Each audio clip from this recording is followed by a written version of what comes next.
नमस्कार विद्यार्थी मित्रांनो, आपल्या सगळ्यांचं स्वागत आहे रॉकस्टार विराट पवार या आपल्या यूट्यूब चॅनलवर। विद्यार्थी मित्रांनो, बरेचसे विद्यार्थ्यांना आदिवासी विकास विभाग एग्जाम या संदर्भातील अत्यंत महत्त्वपूर्ण अपडेट्स हे वेबसाईटवर मिळत नसल्यामुळे त्यांनी बरेचसे प्रश्न हे कमेंट बॉक्समध्ये विचारलेले होते। त्यामुळे डॉक्युमेंट व्हेरिफिकेशन संबंधीची जराशी गडबड झाली होती, ज्यामध्ये काही उमेदवारांना डॉक्युमेंट व्हेरिफिकेशनचे मेसेज आलेले होते आदिवासी विकास विभाग एग्जामतर्फे आणि काही विद्यार्थ्यांना हे SMS आलेले नव्हते।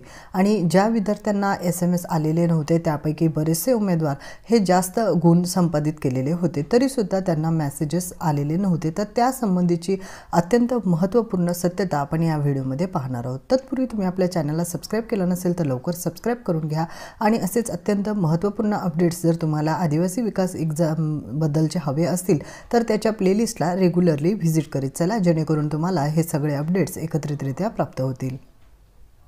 पहा विद्यार्थी मित्रांनो, 11 तारखेचा हा सकाळ न्यूजपेपर आहे। इथे तुम्ही पाहू शकता महा ऑनलाईनच्या SMS-मुळे उमेदवारांमध्ये संभ्रम या स्वरूपाची बातमी येथे आलेली आहे। यामध्ये आदिवासी विकास विभागाच्या अनुसूचित जमाती शिक्षक भरती प्रक्रियेमध्ये परीक्षा घेणाऱ्या महा ऑनलाईन पोर्टल यंत्रणेकडून कागदपत्र पाठपुरावा संदर्भात काहींना मोबाईलवर SMS पोहोचताच उमेदवारांमध्ये एकच गोंधळ उडून संभ्रम निर्माण झालेला होता। त्यामुळे SMS नसलेल्या उमेदवारांनी गर्दी करत अधिकाऱ्यांना याबाबत खुलासा मागितला, तेव्हा अधिकाऱ्यांकडून खुलासा झाल्यानंतर उमेदवारांमधील संभ्रम हा दूर झालेला आहे। आदिवासी विकास विभागातील आश्रमशाळेमध्ये रिक्त शिक्षक व शिक्षकेतर पदांकरिता लेखी परीक्षा पार पडलेली आहे। तर अपूर्ण कागदपत्रे असलेल्या उमेदवारांना SMS करून प्रकल्प कार्यालयात ते सादर करण्यासंदर्भात सांगण्यात आले होते। याबाबत अनेकांनी सहकाऱ्यांना या संदर्भातील माहिती दिल्यानंतर चांगले गुण पडलेल्या उमेदवारांनाही SMS न आल्याने पुरता गोंधळ उडाला होता। तर त्यामुळे हा खुलासा करण्यात आलेला आहे। तर यामधून तुम्हाला स्पष्ट ही गोष्ट लक्षात येईल की ज्या उमेदवारांना SMS आलेले होते त्यांच्या ज्या शैक्षणिक म्हणजे अर्हताच्या संदर्भातील काही त्रुटी राहिल्या असतील तर त्यांना त्या कागदोपत्री त्रुटी दूर करण्याकरिता हे SMS आलेले होते।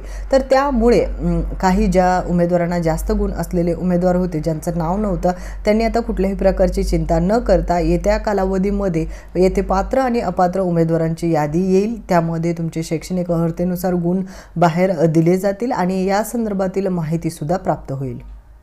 त्याचबरोबर विद्यार्थी मित्रांनो, तुम्हाला अजून अपडेट्स मिळवण्याकरिता आपल्या चॅनलच्या होम पेजवर गेल्यानंतर व्हिडिओ अँड प्लेलिस्टच्या ऑप्शनमध्ये तुम्हाला जायचं आहे। यामध्ये तुम्हाला आदिवासी विकास विभाग एग्जाम हा जो प्लेलिस्टचा फोल्डर आहे तो ओपन करायचा आहे। यामध्ये तुम्हाला सगळे अपडेट्स मिळणार आहेत। तर यातील महत्त्वपूर्ण बाब म्हणजे तुमचे गुण 100 पैकी किती आहेत हे कसे तुम्ही काढणार याविषयीचा आपण व्हिडिओ ऑलरेडी शेअर केलेला आहे। तर यानुसार तुम्ही तुमचे स्कोअर काढून ठेवा, जेणेकरून उद्या चालून जी लिस्ट येईल पात्र अपात्र उमेदवार वगैरे किंवा जी मेरिट लिस्टनुसार तुमचा गुण कुठे तुम्ही बसताय हे तुम्हाला लगेचच लक्षात येईल आणि तुमच्या खालील उमेदवाराची निवड होत आहे का किंवा नाही हे जे तुमच्या मनामधील संभ्रमावस्था आहे ह्या गोष्टी क्लिअर होतील। त्याचबरोबर विद्यार्थी मित्रांनो, आपणास या संदर्भातील अजून काही अपडेट्स मिळाले तर ते सुद्धा आपण आपल्या चॅनलवर शेअर करणार आहोत। तुम्हाला याच प्लेलिस्टमध्ये ते मिळून जातील। त्यामुळे चॅनलला सबस्क्राइब करा आणि सबस्क्राइब बटनच्या शेजारी असलेलं बेल बटन क्लिक करायला विसरू नका, कारण असेच अत्यंत महत्त्वपूर्ण अपडेट्स तुम्हाला वेळच्या वेळी प्राप्त होतील आणि तुमच्या अडचणी कमेंट बॉक्समध्ये नोंदवत चला। धन्यवाद।